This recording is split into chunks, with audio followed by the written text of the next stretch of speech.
We're going to ask that people hold their questions until the end. I think Joey King is going to be the next presenter. As Lesley said, I just got back as an international election observer in El Salvador. We going in Spanish or English to Spanish? No, it's Does any? Don't need to? Okay. ¿Ustedes necesitan traducción? Sí. Sí. necesito traducción, ok.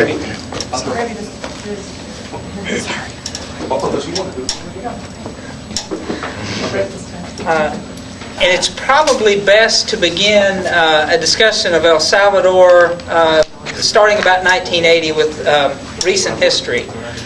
In 1980, Archbishop Romero, who was the Archbishop of El Salvador, sent a letter to Jimmy Carter asking him to refrain from the U.S. government sending arms to El Salvador because the right-wing government was using the weapons to kill the peasants.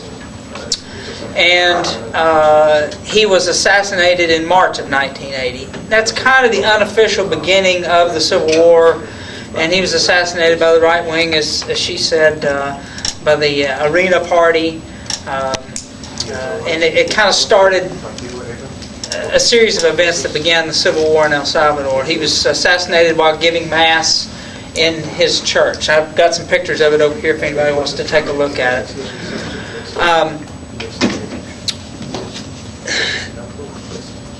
Ronald Reagan took office in January of 1981, and there was a 12-year civil war in El Salvador. And the Reagan administration was the policies of the Reagan administration were very instrumental in continuing the Civil War. Each year, the government of the United States would get an approval from Congress to send more money to El Salvador, which in turn would fund the Civil War. In 1989,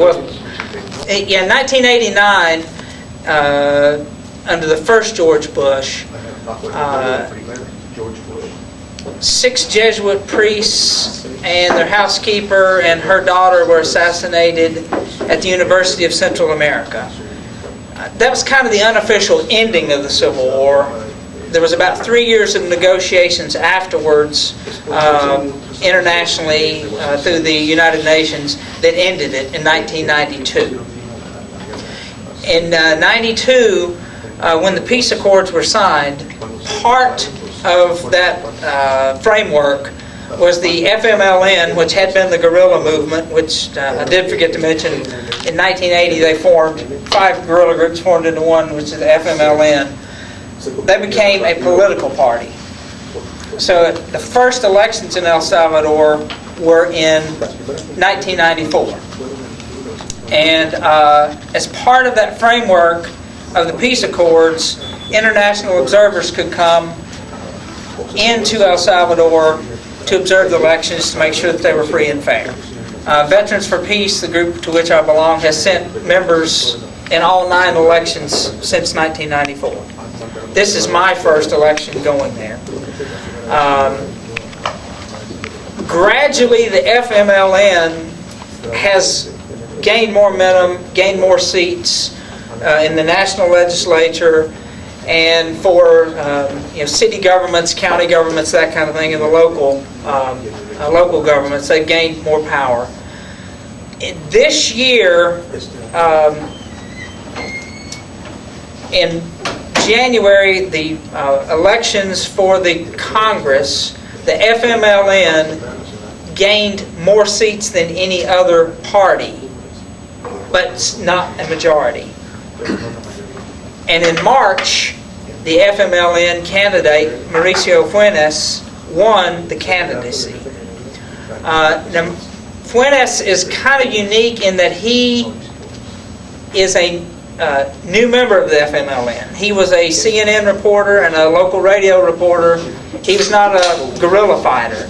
So he joined the FMLN kind of as a moderate, maybe a moderate leftist.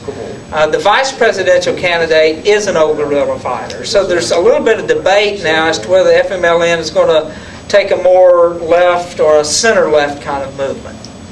In the Congress, the Arena Party plus a party that normally votes with the Arena Party has a one-vote majority. So my guess is that in El Salvador there's going to be kind of a moderate left tilt. That would be the best way I can describe it. Again, there's a lot of debate. We'll know a little more starting, I guess, June 1st. So next week, the new president will take office.